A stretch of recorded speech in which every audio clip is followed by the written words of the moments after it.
c'est un parcours qui est très exigeant. Euh, 2 années de travail acharné. C'est largement inférieur à un rythme de CPGE. L'emploi du temps est relativement tranquille, après ça dépend des classes évidemment.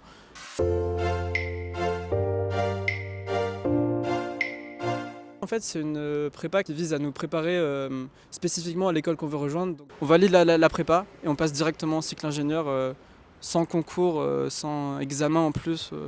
Alors le principal avantage sur la CPGE, c'est le cadre. Moi, c'est vraiment ce que j'ai recherché en partant en classe prépa. C'est qu'à la fin du lycée, je ne me sentais pas prête et assez indépendante pour un parcours comme la faculté. Et que la classe prépa, c'était un environnement qui est quand même très encadré. Je dirais que c'est quand même la voie la plus aisée, dans le sens où c'est là où il y a le plus de places qui sont allouées dans les écoles d'ingénieurs.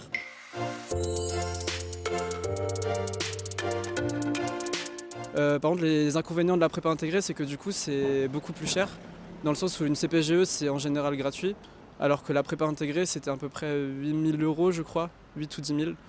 Donc, ce qui a un certain budget. D'un point de vue inconvénient, évidemment, c'est un rythme qui est assez difficile à supporter, qui n'est pas fait pour tout le monde.